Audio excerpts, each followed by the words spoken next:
गोकुळ निवडणुकीत सध्या सर्वात चर्चेचा विषय आहे ती म्हणजे फणसवाडी तालुका बुदरगड येथील हनुमान सहकारी दूध संस्था. अवसानात निघालेल्या या संस्थेनं हार न मानता थेट कायदेशीर लढा दिला आणि आता चित्र असं निर्माण झाले की या संस्थेला त्यांचा हक्काचा ठराव पाठवण्याची संधी मिळू शकते. फणसवाडीच्या हनुमान दूध संस्थेला मिळालेला हा न्याय बाकीच्या अवसानात निघालेल्या संस्थांना मिळणार का? आणि या सगळ्यात सर्वात मोठा प्रश्न, आता गोकुळची निवडणूक लांबणीवर पडणार का? पाहूया सविस्तर. नमस्कार, मी हर्षवर्धन मुसले, सकलममध्ये आपले स्वागत आहे. गेल्या काही काळात अनेक प्राथमिक दूध संस्था अवसायनात म्हणजे लिक्विडेशन मध्ये काढण्यात आल्या. अवसायनात काढणे म्हणजे संस्थेचे कामकाज थांबवणे आणि पर्यायाने त्यांचा गोकुळच्या निवडणुकीतील मतदानाचा अधिकार गोठवणे. फणसवाडीच्या हनुमान दूध संस्थेवर हीच कारवाई झाली, पण संस्थेच्या पदाधिकाऱ्यांनी या निर्णयाला आव्हान दिलं. या लढ्याला आता एक मोठं वळण लागलं आहे. या संस्थेच्या अवसानाच्या निर्णयावर येत्या 3 ऑगस्टला पुन्हा सुनावणी होणार आहे. यातील सर्वात महत्त्वाचे अपडेट म्हणजे या संस्थेला आता रितसर ठरावाचा मसुदा पाठवला जाणार आहे. याचाच अर्थ, जर 3 ऑगस्टला संस्थेच्या बाजूने निकाल लागला तर त्यांचा गोकुळ निवडणुकीत मतदान करण्याचा मार्ग मोकळा होणार आहे. एका बाजूला अवसानात समजली जाणारी संस्था पुन्हा एकदा मतदानाच्या रिंगणात उतरण्याच्या तयारीत आहे. या कायदेशीर आणि प्रशासकीय गुंतागुंतीवर प्रशासनाचं काय म्हणणं आहे हे जाणून घेणं तितकंच महत्त्वाचं आहे. या संपूर्ण प्रकरणावर सहाय्यक निबंधक दुग्ध कृष्णा ठाकरे यांनी अत्यंत सूचक आणि महत्त्वाची प्रतिक्रिया दिली आहे. त्यांनी स्पष्ट केले की 3 ऑगस्टच्या सुनावणीनंतर आणि न्यायालयाच्या निर्णयानंतरच पुढील कार्यवाही केली जाईल. या एका वाक्यात खूप मोठा राजकीय अर्थ दडलेला आहे. जोपर्यंत 3 ऑगस्टचा निकाल येत नाही तोपर्यंत प्रशासन कोणतीही घाई करणार नाही. म्हणजेच ठरावांचा मसुदा जरी पाठवला गेला असला तरी अंतिम मोहर ही कोर्टाच्या निकालानंतरच लागणार आहे.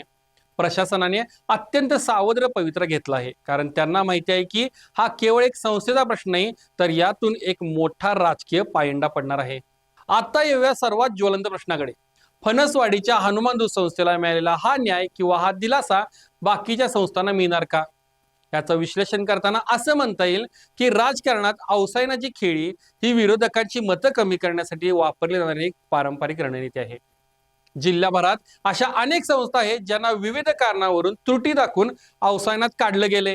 फणसवाडीच्या संस्थेनं कोर्टात जाऊन जे यश मिळवले त्यामुळे बाकी सर्व अवसायनात निघालेल्या संस्थांमध्ये आता जीव आला आहे. सूत्रांच्या माहितीनुसार फणसवाडीच्या निर्णयामुळे बाकीच्या संस्थांचे पदाधिकारी सुद्धा आता कोर्टात जाण्याच्या तयारीत आहेत. जर एका संस्थेला सुनावणीचा आणि ठराव पाठवण्याचा अधिकार मिळू शकतो तर आम्हाला का नाही, हा कायदेशीर युक्तिवाद घेऊन आता मास पिटिशन दाखल होण्याची शक्यता नाकारता येत नाही. जर असं झालं तर सहकार विभाग आणि निवडणूक प्राधिकरणासमोर एक मोठं आव्हान उभं राहील. प्रत्येक संस्थेची केस वेगळी असली तरी नैसर्गिक न्यायाच्या तत्वानुसार सर्वांना सुनावणीची संधी द्यावीच लागेल. त्यामुळे फणसवाडीची केस ही आता एका संस्थेची केस राहिली नाही, तर ती संपूर्ण कोल्हापूर जिल्ह्याच्या दूध राजकारणाची टेस्ट केस बनली आहे. या सगळ्या घडामोडीचा अंतिम परिणाम काय? तर सगळ्यात मोठा प्रश्न, आता यामुळं गोकुळची निवडणूक लांबणीवर पडणार काय?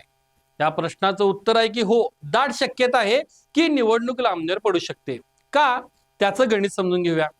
कोणत्याही सहकारी संस्थेची निवडणूक घेताना सर्वात महत्त्वाचा टप्पा असतो तो म्हणजे अंतिम मतदार यादी प्रसिद्ध करणं. जोपर्यंत कोण मतदान करणार आणि कोण नाही हे निश्चित होत नाही तोपर्यंत निवडणूक कार्यक्रम जाहीर करताच येत नाही. 3 ऑगस्टला फणसवाडीच्या संस्थेवर सुनावणी आहे. जर आणखी संस्थांनी कोर्टात धाव घेतली आणि कोर्टानं त्यांना स्टे दिला किंवा सुनावणी संपेपर्यंत मतदार यादी अंतिम न करण्याचे आदेश दिले तर संपूर्ण निवडणूक प्रक्रियाच होल्डवर जाऊ शकते. सध्याच्या सत्ताधाऱ्यांना निवडणूक वेळेत हवे आहेत, तर विरोधकांना जास्तीत जास्त संस्थांचे ठराव मंजूर करून घेऊन आपली ताकद वाढवायची आहे. या राजकीय साठमारीत आणि कायदेशीर लढाईत निवडणूक प्राधिकरणाला नाईलाजाने निवडणुका पुढे ढकलाव्या लागू शकतात.